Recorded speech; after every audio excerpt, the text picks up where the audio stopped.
A neve caía desde o início da noite, formando um tapete fofo e branco sobre o chão do labiríntico vilarejo.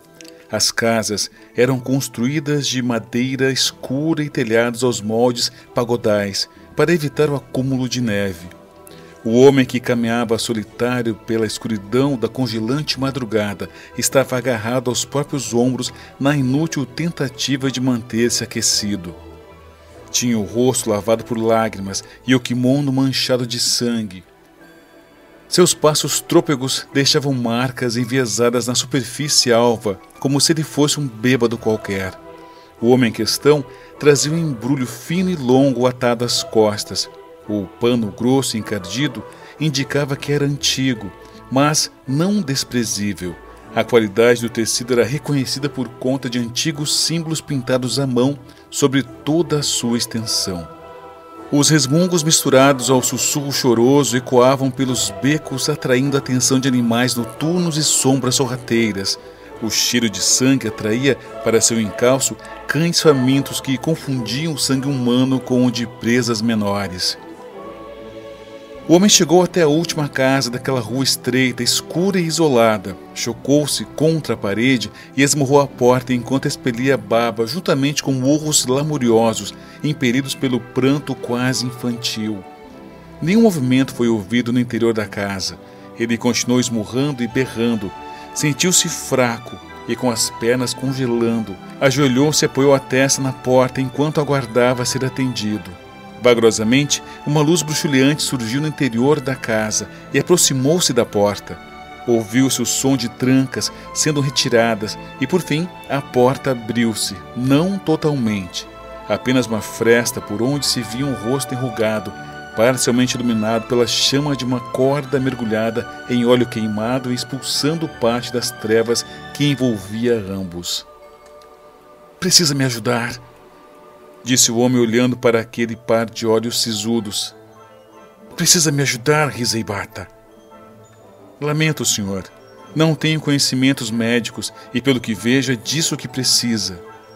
Não, escute. Precisa me ajudar. Eu estou implorando." "É melhor o senhor ir. Está bem tarde e eu sou apenas uma velha que não dispõe de muitos recursos," disse a anciã empurrando a porta, mas o braço do homem lançado para dentro a impediu de trancá-la. "Eu sei que você é. É a Kayarashi."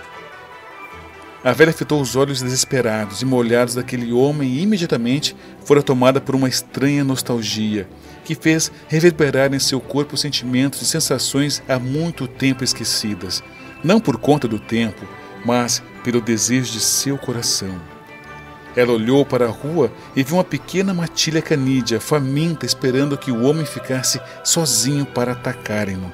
Olhou para o céu e para cima dos telhados, não notando nada de diferente, abriu a porta e o mandou entrar.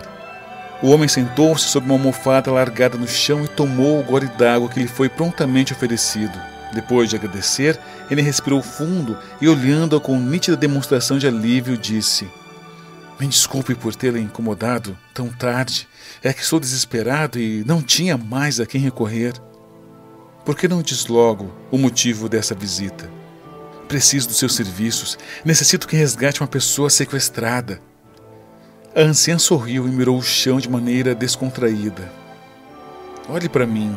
Acha que pareço um membro da força policial? Sou apenas uma velha que vende chá para se sustentar. Não tenho como ajudar ninguém." Ele retirou o embrulho atado às costas e colocou no chão, logo à frente da mulher. Ela leu as inscrições sobre o tecido e comprimiu os lábios. Aquelas eram palavras que ela julgava nunca mais ler ou ouvir.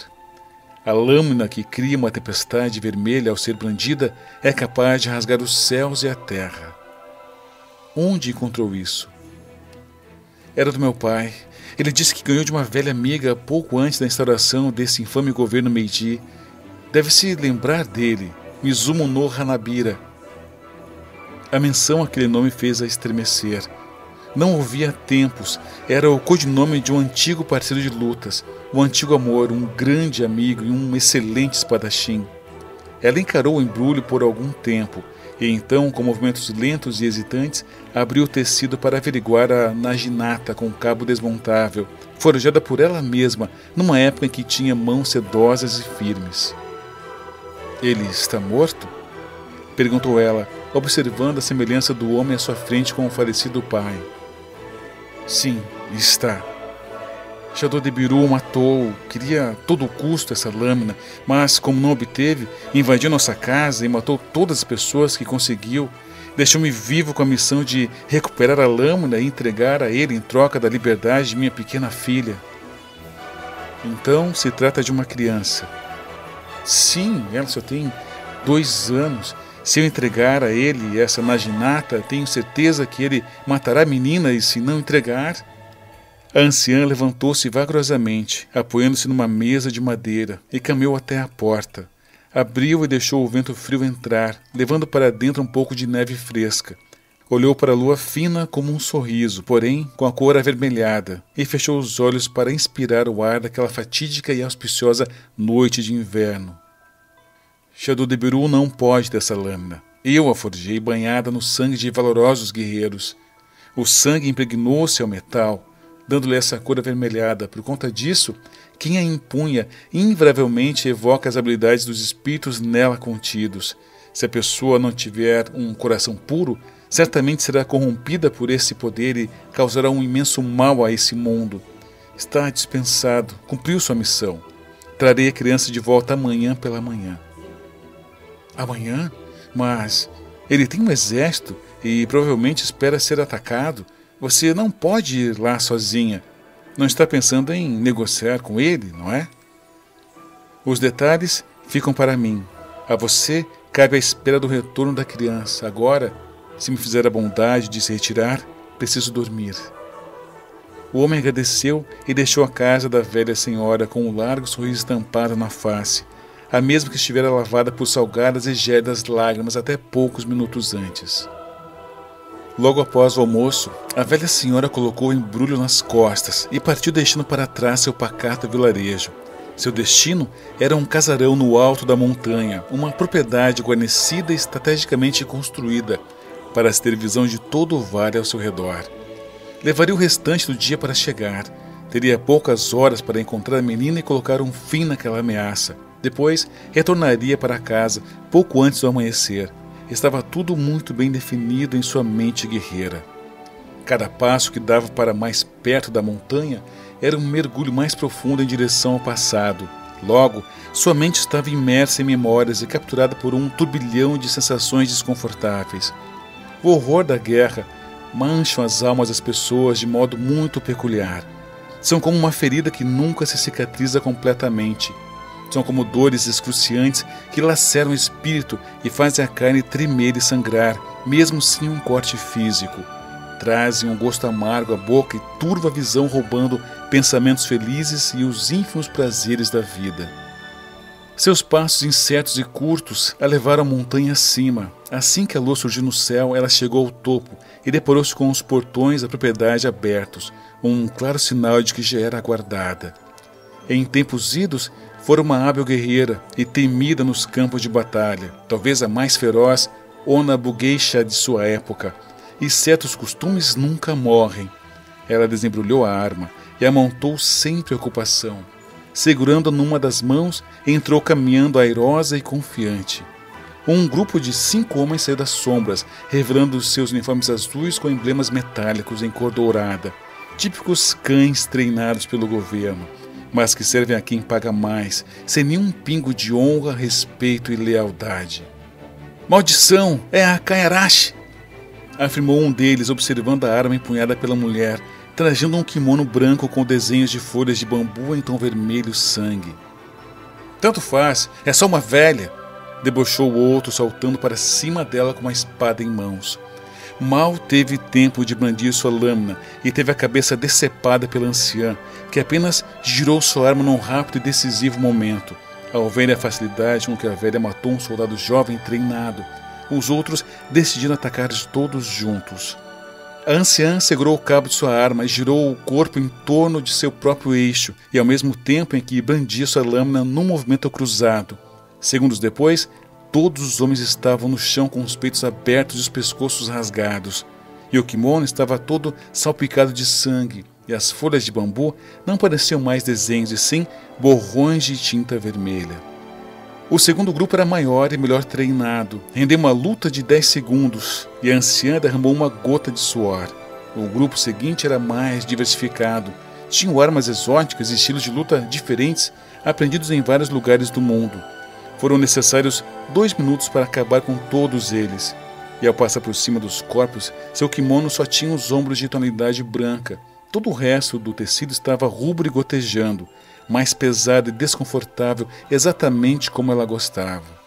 Os grupos seguintes foram mais divertidos, tinham armas de fogo e até ninjas. Rendiam um bom treino de 10 minutos e um indesejado corte no punho do kimono. Aquilo a deixou um pouco triste e ainda mais furiosa. Ao terminar de subir a escadaria de madeira polida, ela deparou-se com as portas duplas dos aposentos de Shadow de Biru.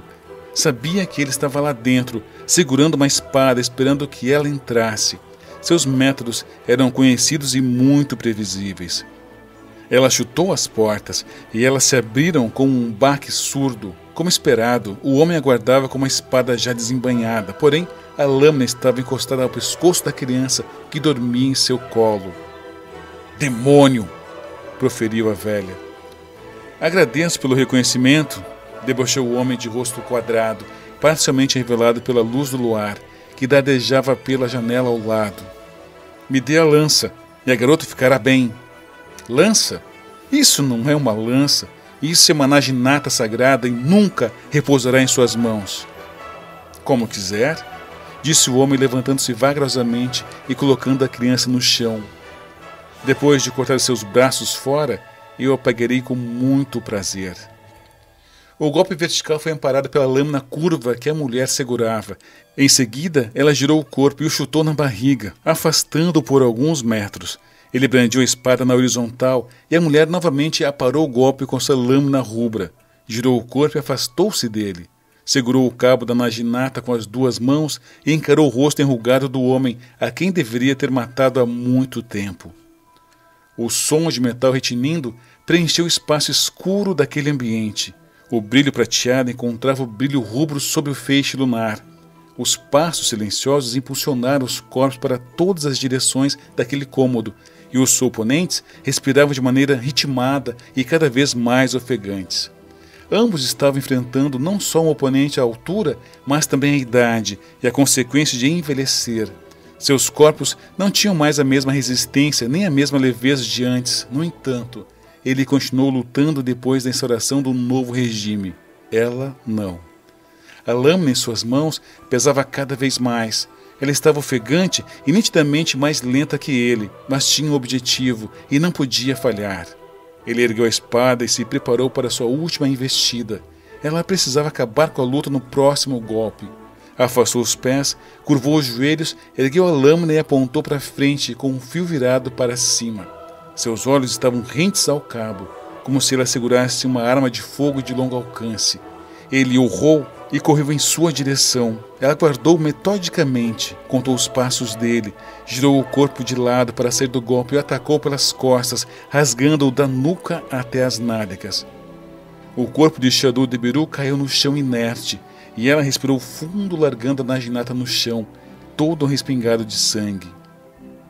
Eu te ensinei tudo o que sabe. Eu te instruí a forjar essa lâmina. Verdade. Mas você tinha um propósito sombrio, o qual nenhuma Ona Bugeisha poderia deixar se desenvolver.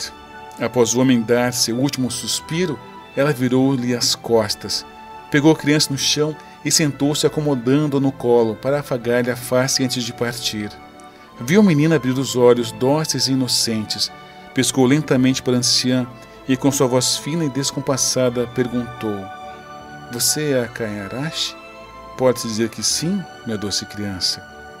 A dor fina surgiu debaixo das costelas do lado esquerdo e subiu em direção ao pescoço, queimando como fogo, entrando em suas veias. Ela afrouxou os braços, libertando a criança, e a viu segurando uma pequena adaga com um cabo de bambu. Agora não é mais. O quê? Mas como? A velha levou a mão ao ferimento e sentiu o sangue escorrendo rapidamente. Percebeu que havia sido vítima de uma armação e que estava envenenada com um anticoagulante. Sangraria até morrer e não tinha nada a ser feito. Eu sabia que abaixaria a guarda para uma criança. A voz ecoou do corredor. Era levemente grave e conhecida. O homem entrou pela porta, vestindo o mesmo kimono azul com manchas de sangue. Sorriu e aplaudiu-a com deboche e desdém. Por quê? Você e esse monte de lixo eram as únicas pessoas que poderiam me deter. Sem vocês, no meu caminho, poderia empunhar a lâmina da morte, a tão famosa Kaiarashi, forjada pela lendária Risa Ebata, e com isso terei o mundo aos meus pés. De que lhe servirá ter o mundo aos seus pés? É uma ambição fútil e sem propósito verdadeiro. Não é sem propósito. Esse mundo injusto, esse governo maldito e a covardia de meu pai, tudo isso tirou de mim minha mãe, enquanto eu era apenas uma criança como essa. Agora, eu tirarei deles tudo o que tiverem de mais precioso e tudo com a sua ajuda. A velha tombou para o lado e sentiu o rosto tocar a poça de sangue quente.